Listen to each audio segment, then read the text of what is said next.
Good afternoon, everybody. Happy St. Patrick's Day on this Thursday, March 17th. I am wearing green today in honor of St. Patrick's Day, and I have my Eagles hat on as well. So, thank you, everybody, for tuning in to season 3, episode 17 of Live with CDP podcast today. I have a double header, and the first part of my double header is my guest, Angela Foster. She's a traffic and a traffic reporter on radio and TV in the Washington, D.C. area and an editor as well. So I'm going to talk to Angela about her career in TV and radio and being a traffic reporter in the Washington, D.C. area.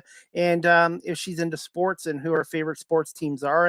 And I don't know if she's what she thinks of the new name for the Washington football team, which is now the Washington Commanders. So if you can just give me a minute, I'm going to bring on my guest today, and we're going to talk a little Washington traffic and her career in radio and television as well. I'm looking forward to today's podcast.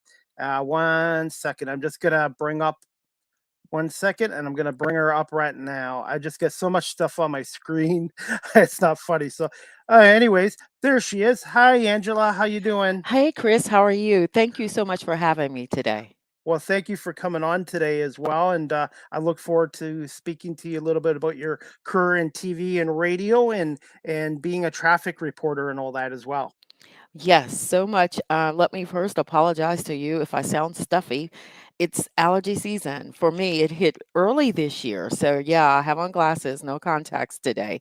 So, I'm a little stuffy and a little watery, but I'm glad to be here. I always carry a box of Kleenex when I do my podcast, just in case, because I don't want to have a runny nose on my podcast. So I always keep a bottle of water and a box of Kleenex beside me. Oh, yes, I would imagine so. So, let's get into it. What are we talking about today? First thing I wanted to ask you about, I don't know how much of a big sports fan you are, but I was just going to get your 2 cents on the Washington football name, the new name, the Commanders. Well, I actually like the name, the Commanders, and Washington is my team. And it was my team before I even moved to DC. I was born and raised in North Carolina in the 70s when we didn't have cable. So you got to see the closest team, which at that time for us was the Washington Redskins. There were no Carolina Panthers at that time.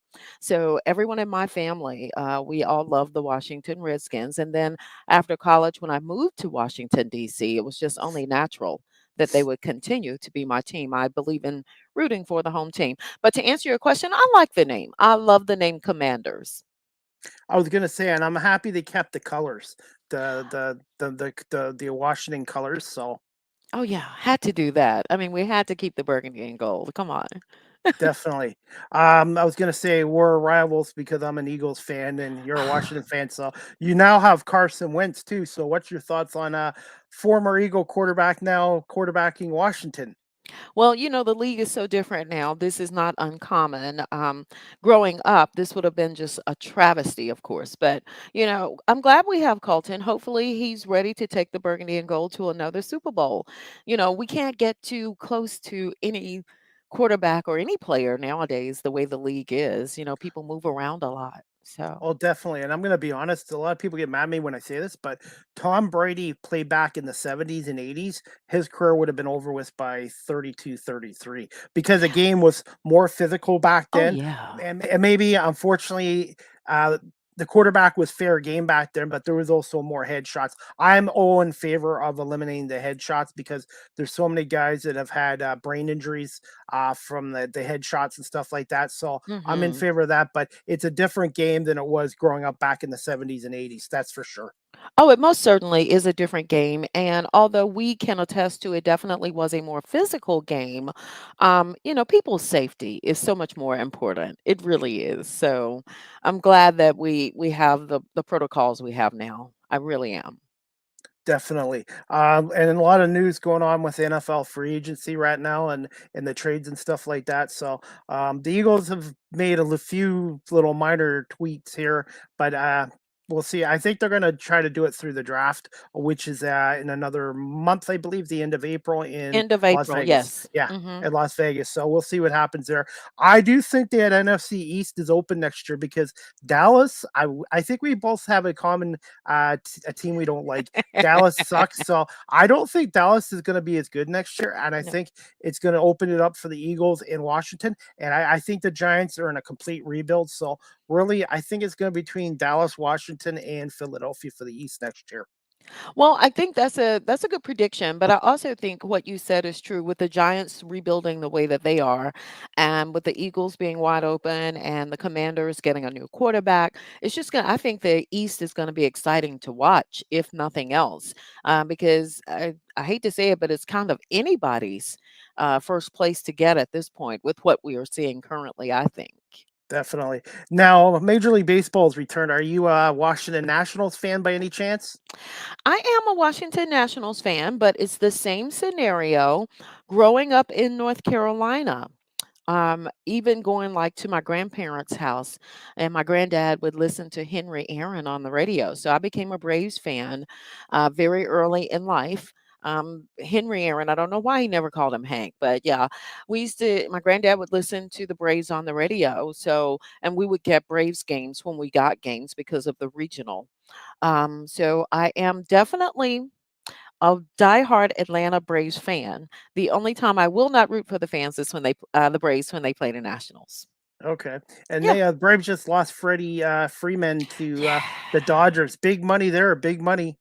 Big money, but you know what? I think they lost him, but they gained a local guy, and I can't remember his name off the top of my Olson. head. Oh, I believe Yes, Olson. I think that's his name. They gained a local guy. So just from reading everything that I've been reading, that's going to be the trade-off, getting the local guy, which is going to, amp up Yeah. not that they probably need any more home team spirit, but it's certainly going to amp that up, I think. And here's something for you too. The Atlanta Braves general manager, Alex Mhm. Anthopoulos, is from Canada. He's from Montreal and he was the Blue Jays general manager. And then they kind of pushed him out. And I think Oh, he's done a okay. great job with the Atlanta Braves. So there is a Canadian connection with the Braves. I did not know that. Okay. So Thanks for that little tidbit. no problem. So are you also a Wizards Capitals fan too?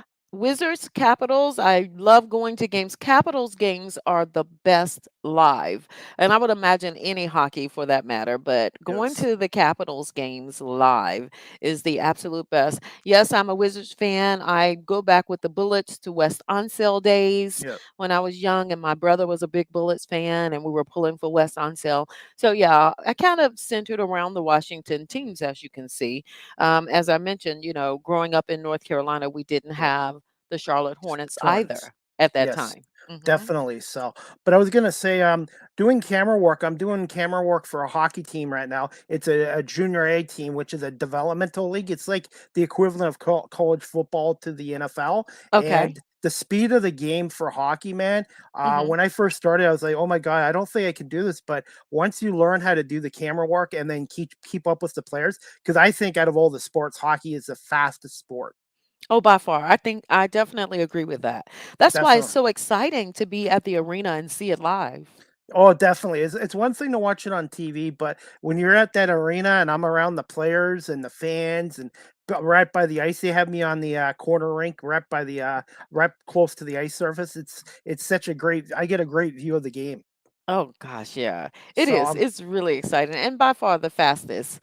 But NBA games are a fun live too yes, because you got a definitely, lot of action there as well. definitely. I'm an Eagles fan. Detroit Pistons, Detroit Red Wings, Detroit Tigers, Michigan Wolverines. I've Mhm. never liked the Detroit Lions. Never, other than Barry Sanders and Okay. Okay. Megatron. Yeah, you have to like Barry Sanders. Come on. I mean, Oh yes, yes. like one of And the greatest ever. yeah, I just wish he had gotten a Super Bowl because to me, I to know. me, to me, in my life, I've seen Walter Payton play, Barry Sanders. To me, Walter Payton and Barry Sanders are the two greatest running backs I've seen play. That's one of the heartbreaking things in football. Barry Sanders never got a Super Bowl.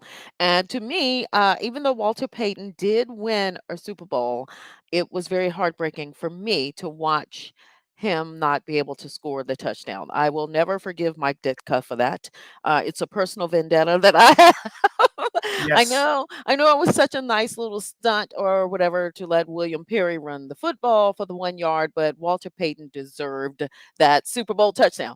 Okay, I digress. But Definitely, and they killed the Patriots 46-10 that game. But oh you're yeah, right. Peyton was towards the end of his career at that point. They he should have was. let him. They should have let him have that touchdown. And yeah, I've never been a fan of Mike Ditka, anyways. And to me, the Bears, they should have won more than one Super Bowl with that team they had.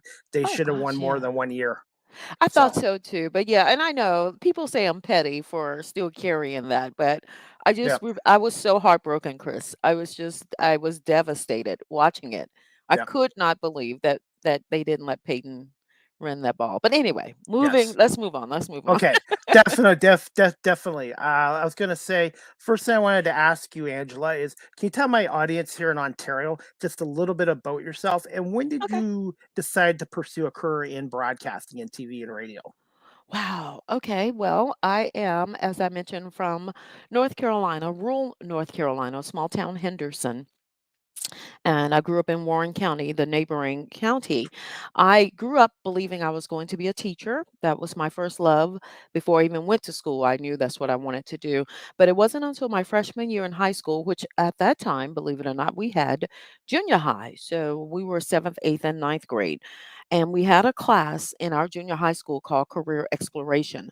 And our professor said to us, he says, well, everyone wants to be a teacher. Is there anything else you might want to do? And I just knew I wanted to give information. But also at that time, we had what I recall as the first woman female black news anchor at our TV station in Raleigh, Durham, WTVD. Her name is Beverly Burke. And I saw Beverly Burke and I thought, well, I can also give information that way. So that's how it started. My freshman year, I decided I wanted to be a news anchor. Along the way, that changed to sports. I went into college thinking I was going to be Jane Kennedy, the second Jane Kennedy, because at that time she was the only woman we had seen on any of the football shows. So I actually did focus on sports. In college, I was on the student television team, and I was the only female on the sports team at that time. So, we weren't where we are today.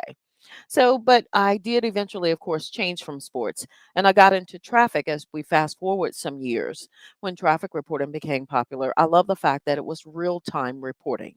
I love the fact that no matter what I reported in 10 minutes, it could be totally different and my story had to change altogether. So that's what has kept me in traffic. I tried to give you the shortest version of that possible. So I'm sure you have questions. Okay, do you ever go up on a helicopter too? I did at one Did you? point. I did. I do not now. Okay. But this was what years was this? Early 2000s. Actually, in the 90s, in the Raleigh Durham area.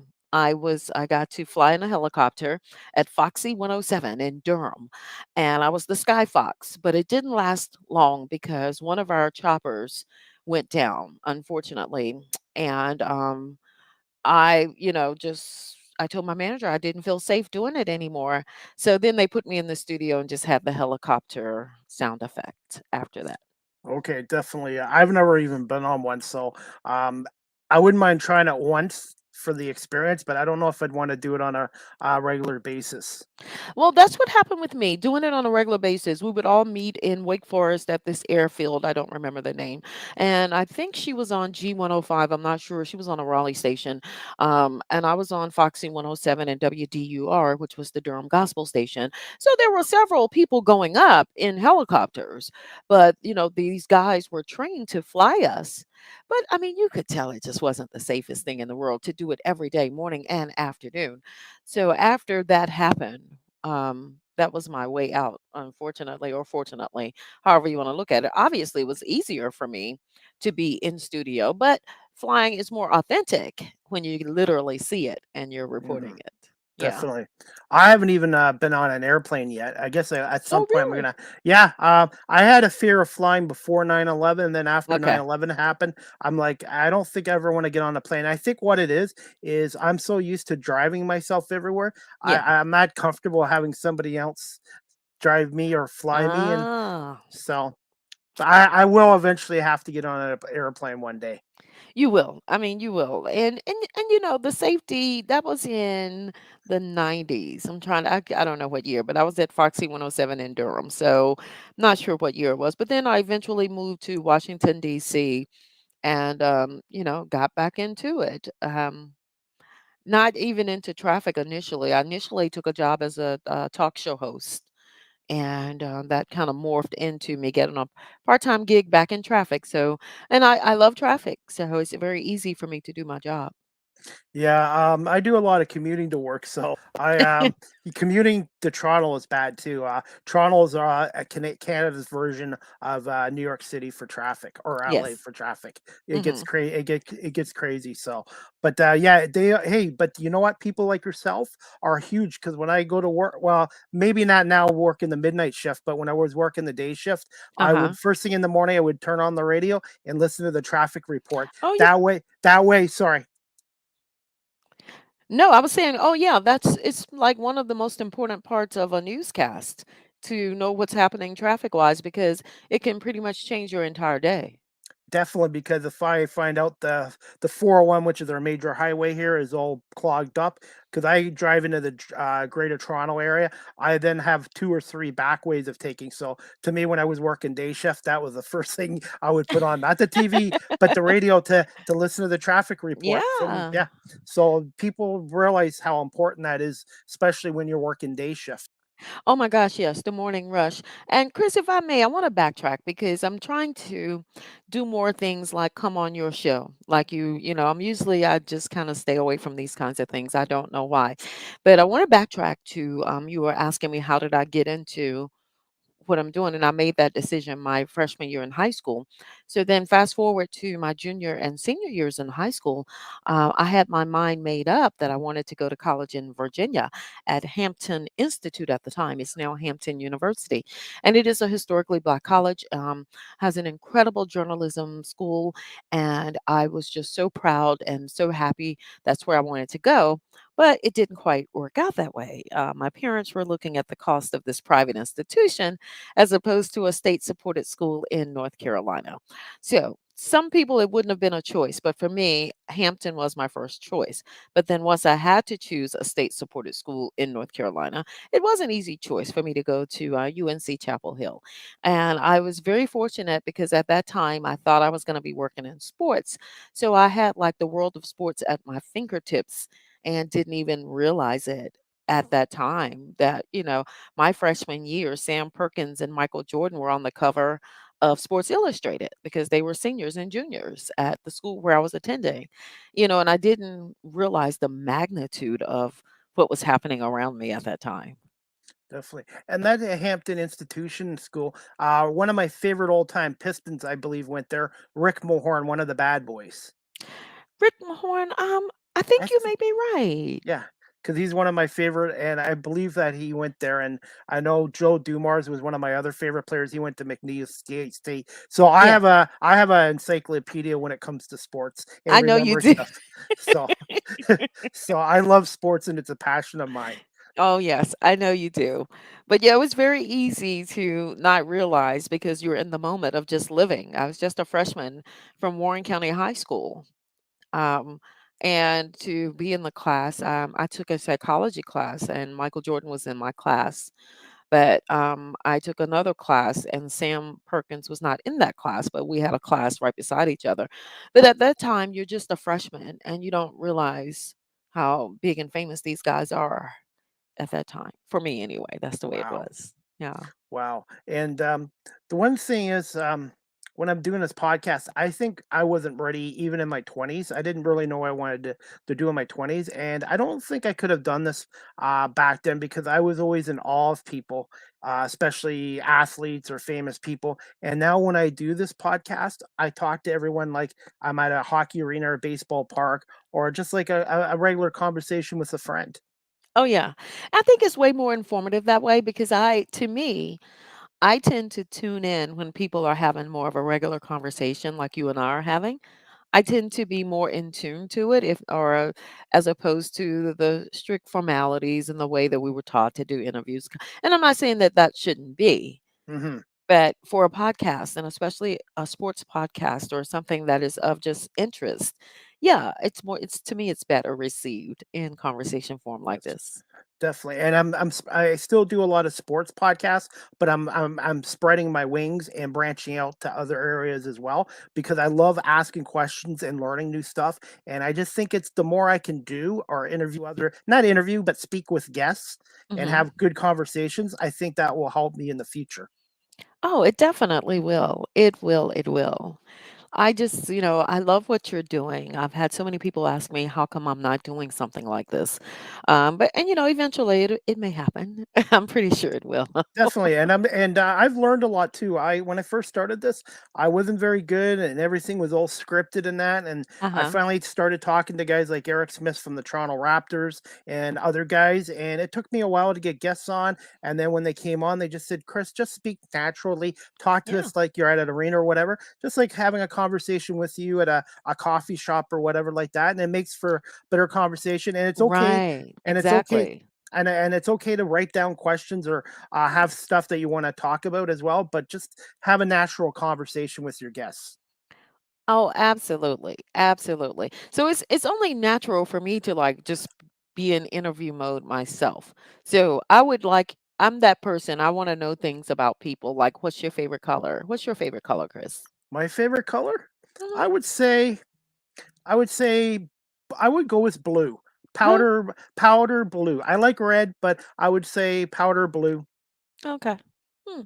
Mine is peach. When I was peach. growing up, I used to love orange, so I guess it's just, a form of Yeah, orange because I still love orange, but I love the yeah. shade of peach. Yes. Definitely. So, Hmm. okay. Hey, you answered my next question. That's another thing I've been learning too from doing this is listening skills are huge because sometimes you can ask a question and they can give you the answers to five or six other questions. So, uh, That's pretty much how I interview. It's okay for me to have what I call the crutch questions. It's mhm, okay to have questions written out because you never know. You just yep, may need them. But what I find when I'm interviewing someone, Chris, is I ask one question and it leads to another question. The answer to that leads to another question. If I listen, that's the key to being a great interviewer. Listening. Listen to absolutely. what they say because 9 times out of 10, you're going to get one, two, maybe even three questions from one answer. Absolutely, and one thing I'm doing is I'm continue to learn. I love to learn, and if I do make a mistake, I try to Hmm. fix it and try to make it a better podcast the next show. Oh, that's so awesome. I'm enjoying this, and I've seen a couple of your shows. You're doing a great job. I love the fact that we have this kind of avenue, so to speak, on the internet, so that people like you can have a shot at doing what they want to do. Thank you. And this technology really does shrink the world down because you're in Washington and I'm near Toronto, and it's like you're right beside me where we're talking on this platform. Oh, I know. Isn't that something? I know. It's such a a tunnel. I have to like catch myself. I can go on the internet and just information, information, information. Definitely. So, my next question I was going to ask you already answered where you went to school. Now, did you have Mhm. a mentor or mentors when you were starting out in the industry? Well, I had so many. Wow, because I knew very early on that to be successful is try to hang around and get to know people who were doing what you want to do. So I immediately, once I got to college, I started immediately hanging around people who had the same major. Fortunately, my roommate my freshman year was a journalism major, so it was great to hang around Cherie and just get to know her people. And I immediately also my freshman year began writing for the Black Ink, and that summer I started writing for the Daily Tar Heel so that I could be around the people. So I had several mentors. Yes.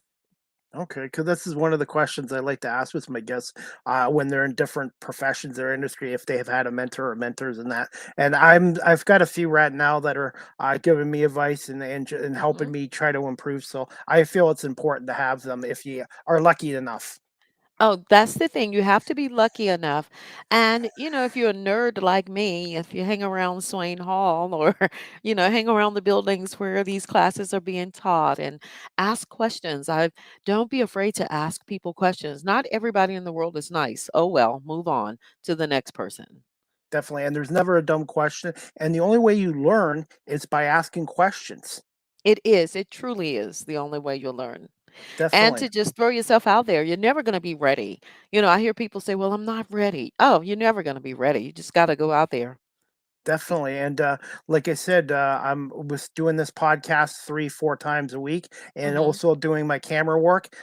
This week I'm doing 3 hockey games. I love it. I absolutely love it, and every time I do a live broadcast, there's always some kinda little crisis or something going on where you have to do, what's it say? Fly on the goal or something like that. You just have to Go on the fly. go on the fly, yeah. Yeah. So, I love it, and I'm learning something every time I'm doing it, and, I think I'm getting better, and the only thing you and the thing is, anything you do in life, the more you do it, the more you get better at it. Oh my goodness. I can't tell you, Chris, how many times people have approached me, especially with TV traffic. People tend to think that traffic and weather is just like news, where news anchors are literally reading. But traffic and weather, you are not. And especially traffic because it changes every 10 seconds. So you can't type it into you have to literally just know how to talk about it. And so many people say, well, how do you know what to say? If you keep doing it and if you keep doing it and if you keep doing it, after a while it just starts to come habit and you become so comfortable with yourself. And of course, practicing, you have to practice Yes. and know what you're talking about. That's pretty big. Do your Yeah. homework. Yeah, know your homework, kind of know the area where you're reporting traffic. Because sometimes you have to remind people of landmarks. If you throw in that landmark, it's over on the west side of the stadium, then someone will catch it quicker. But yeah, it's very easy to do once you keep doing it. The first few times, no, it's nerve wracking. You don't know what you're going to say. You got to try to remember some street name, and it's really not easy. But once you do it a lot, it So becomes def secondhand. Yeah, definitely. And the thing is, with this podcast, I've built a lot of contacts, but I've also made a lot of friendships. Same with doing the volunteer work. Uh huh. This is gonna lead to me in my next question. Oh, Did you do any volunteering or internships when you were starting out, and yeah. how important was that in your career? Oh, I am so lucky. Again, my senior year, I went to WCHL, which is the radio station, public radio in Chapel Hill, and I told them I was, sports was my focus, and they were like, "Sure." So I got the internship, and I got to work with Woody Durham, who used to be the voice of the Tar Heels. So I actually got to work with him. It was a short internship. It was only 6 weeks. And, it was partly over the summer, but it was still great to just be able to go into CHL. And it was hard because, my parents didn't have a lot. And, we didn't have a lot of money. So I was working there. That was my internship, but I was also working at night at JC Penney and trying to stay in school for that summer. But it was so worth it. It was so worth it. Okay. I was gonna say, what are some of the differences from doing radio to television, if you don't mind me asking that? Well, from a traffic reporter's perspective, I will tell you from a traffic reporter's perspective, doing radio, you have to literally, for me, I have to paint the picture. I have to make you be able to visualize exactly what intersection I'm talking about. I can't just say the Beltway and 50. I have to make sure it's the Beltway at 50 in Lanham on John Hanson on the east side type of thing. So you have to paint the picture with radio, but you have so many avenues and ways to do that. In radio, I could have two or three different windows open, notes everywhere. On TV, people are looking at my camera is looking at me, so I cannot have notes everywhere and two or three windows open. So it's a whole different ball game, to be honest. But in radio, it's painting the picture and making sure people can literally visualize what's happening. As opposed to TV, I can just say, take a look at our live view of this M dot camera or this V dot camera, and you can see two lanes of block, blah, blah, blah. It's a little easier to paint the picture. So you're more or less going to focus more so on alternate routes and things of that nature for traffic. And with TV, you have less time. I'm assuming you have a little less time to get what you want to say done than on radio. Always a little less time. The scary part for me, if I can use that word, with TV is you can't just pop up with TV. On radio, I can literally change my report mid-sentence. If, when we were in the studio, if someone screamed Beltway back open in the middle of my report, I can literally say, and we've just gotten confirmation that those two lanes at Connecticut Avenue have just reopened. On TV, it's not quite that simple because you have to prepare and give someone the information for the rundown on TV. So you got about a 4 or 5 minute window where hopefully it doesn't change. Okay. Hmm. And me was doing volunteering work with a cable company here, major one out of Toronto. I was going to say, how important is your producer on radio and on television to your role? They're pretty much the quarterback of the situation, if that makes sense. Oh, absolutely, because they have to, like, with what I do right now with hockey, the producer has to know every camera, they have to Oh, know yeah. the graphics, the audio. There's so much the people I'm realizing this now just doing camera work, how much work there is in a production for even a hockey game, a live broadcast. People have no idea.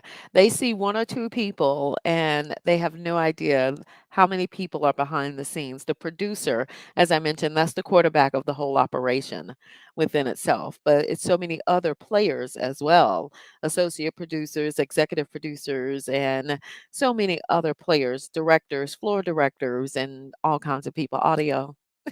It's truly a team effort, and Oh, without yeah. everybody doing their job, you cannot have a successful radio or TV broadcast. That's true. And it takes so many people and so many folks just I know we say the magic of TV. It really is magic because there's so many people having to do their jobs correctly to make it work. Definitely. Okay, I just got are you okay for a few more minutes? I am okay for a few more minutes. Okay, no problem. I wanted to check with you. Okay. What is a normal I was gonna say regular, but what's a normal day like for a traffic reporter in Washington, DC? Like Well, what time in the morning your day starts and just a regular day, just basically what a regular day is for you. because I am still working in just radio, I am still working from home. So I have the luxury of my days not starting until 4 a.m. now, which used to be a lot sooner. If we were still in studio, when I was working in TV in studio, my day started at either 1:30, 2 o'clock at the latest, 2 a.m. at the latest. Because when I was in TV, I had to have be in makeup at 3:30. So it was getting up, getting to a studio, and we went on air at 4:25.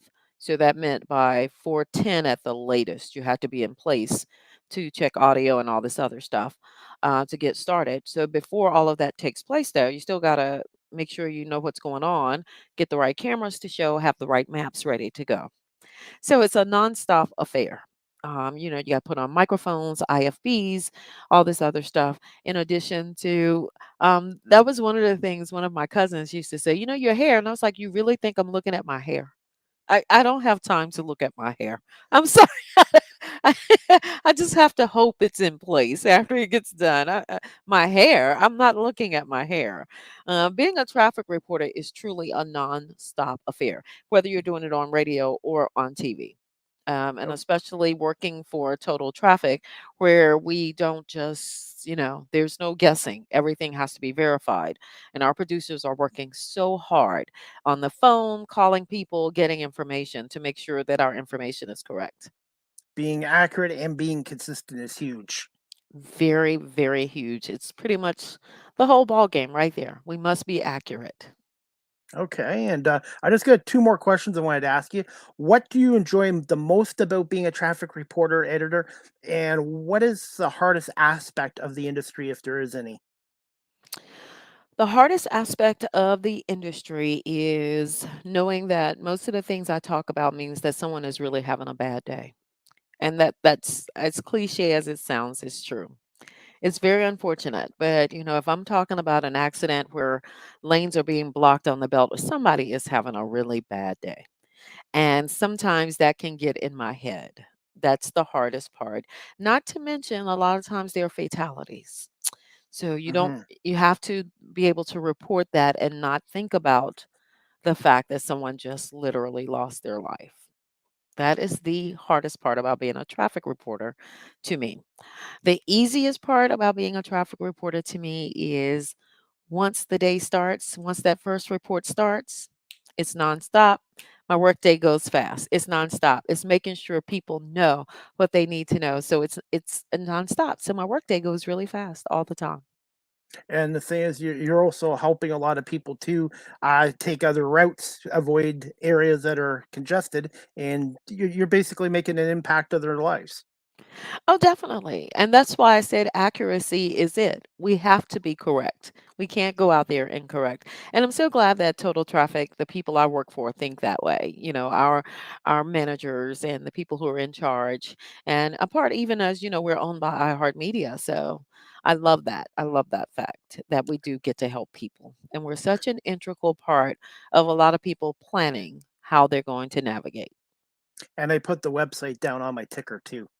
Oh, yes, for sure. Have you ever used StreamYard before? I have not. Oh, okay. First time user. Yes, my friend in Philadelphia, the Jamie Sports guy, got me on this a year ago to improve my podcast, and Hmm. I love it. I can have up to 10 guests. I can put graphics on and make it look like a real professional broadcast. And it does. It looks great. I love it. I love it. I'm Oh, so proud of you, Chris. You're doing an excellent job. I still thank you. I still have a long ways to go. I'm not used to people telling me positive things, so I'm still working on accepting comments because I've always been used to being you did this wrong and did negativity Hmm. and what I love about doing the camera work and doing this and my other job with the basketball league, everybody's so positive and supportive. It really affects you. It just this has changed my life and I've just got to keep working at it. Oh my gosh. Yes, keep going. If it's changed your life, just imagine what it's going to do by next year this time. It's going to be even more positive change. So definitely keep going. And maybe by next year this time, hey, next year this time, I'll come back on and we'll talk about the fact that I don't have on green and why. That's okay, no worries. I'm an Eagles fan, and I'm like, "Oh, you know what? It's St. Patrick's Day. I forgot about it." And it's like, "Okay, I'll wear my Eagles hat and my good lucky green shirt." But normally, I like to wear You blue or like to red, wear blue. Well, blue or no, red. it's not for the Eagles. I just think it's so weird how most people never even question the fact that we celebrate the Irish patron saint. Every country has a patron saint. How come we don't celebrate America's patron saint? They should. They should. Uh-huh. Do you even know who it is? No, we weren't taught that in school. So, No, the last so Mohican, Saint Tamadin. So next year we'll talk about it. I'll give you the whole story. definitely, I because like I said, I'd love to have you back on as a guest in the future as well. I would love to come back. Definitely. And I got one last question I wanted to ask you. Okay. We've already talked sports, so I'm just gonna make this as a fun question. Any hobbies, favorite music, restaurants, and Ooh. where can my audience find you again on social media? And Mm. any advice for those, not just myself, Uh-huh. watching or listening to pursue a career in broadcasting in either TV and radio? Okay, first, let's go to hobbies. I am a geek. I love to read. I love reading. I love playing cards, bid spades. I even collect playing cards. I buy a deck of playing cards everywhere I go so I can say I've been there. And I even have decks of cards in places I've never been. So I have like a whole collection of playing cards. So reading and playing cards or anything related to playing cards, hobbies. I'm not as big of a sports buff as I used to be. I used to be just total sports. I do still love my teams, but I'm just not like I used to be. Now, what was the other question? Any advice to anyone? Yeah, looking to pursue a career in broadcasting, either TV, radio, as a traffic reporter. Right now, YouTube is free. And everything on the internet is free. Take as many classes as you can, but you have to get out there and do exactly what Chris is doing. You got to do something, a podcast. You got to do something to practice. Even if you don't want to go live with it, you have to start recording yourself in the mirror or on your phone and looking back at it and practice, practice, practice doing what it is you want to do.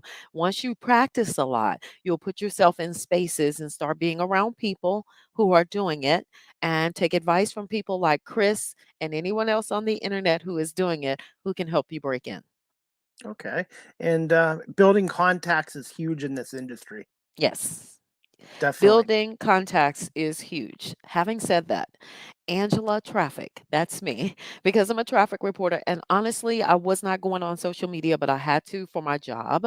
So that's why I'm Angela Traffic on Twitter, Angela Traffic on Instagram, and Angela Foster Traffic on Facebook. Definitely. And I was going to say, do you have any favorite music you like to listen to as well? Oh, I love all genres of music. I know it sounds really, I really do, but my favorite, of course, I grew up in a household listening to R&B and gospel. So I love R&B and gospel, but I love jazz also. I love country music also. I love genres, all different genres, but my favorite would have to be R&B and a little jazz. Okay. And for me, I'm into 70s and 80s classic rock and also Motown music. It's just because my family cousins that live in Michigan. And when I was Uh-huh. a little kid, I'd grow up going over there to visit them, and they'd always have Motown music on it. And it's so positive and upbeat. And I really do like listening to Motown music as much as the classic rock from the 70s and 80s. Can't go wrong with Motown. Motown is like the soundtrack of all of our lives because it's so positive, like you said, and it's such feel good music. Definitely, and I always listen to music before I go on my podcast. So I Oh, always have great. I have my satellite radio on, and then before I go on a podcast, I find it helps relax me and Hmm. whatever, and then it sets my mood, and I find it helps with my shows. Awesome. That's So awesome. okay, well, I was gonna say, Angela, I'm gonna let you go, but I was gonna say thank you so much for coming on live with CDP podcast, and I'll have to send you one of my podcast shirts. You will have to send me a shirt. Thank you for having me. I really enjoyed it. You're doing a great job, Chris. Well, you too. Thank you so much, Angela, and we'll definitely keep in touch with you on social media. Have a great day. You too. Thanks. Bye bye. Thank you. Bye. Anyways, guys, I hope you enjoyed my podcast with Angela Foster. Again, you can follow her on Twitter at Angela Traffic, and also you can follow her on Facebook and on Instagram as well. And I really appreciate Angela coming on today for season 3, episode 17, and talking about her career as a traffic reporter in the Washington D.C. area as well. So, anyways, guys, I'm gonna get going shortly because I have another podcast coming on at 4:30 today. So just to let you know, my next podcast, sorry, is going to be at 4:30 today with Carla Fitzsimmons. She's a Rogers TV producer, 570 News in Kitchener, and also she's a part-time professor at Conestoga College. So we're going to talk to her about uh, Rogers TV, being a producer there, and also 570 News in Kitchener, and also being a part-time professor at Conestoga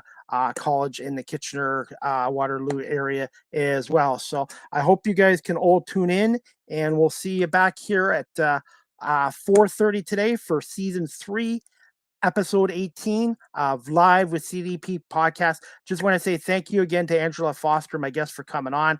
Thank you to everyone watching on YouTube. Please subscribe if you haven't on Facebook, Twitter, and also on my audio platforms like Apple, Google Podcasts, Spotify, and Anchor FM, and that as well. So, anyways, guys, I'm going to call this a episode for season 3, episode 17. Again, thank you to Angela Foster, everybody for watching and listening to Live with CDP podcast.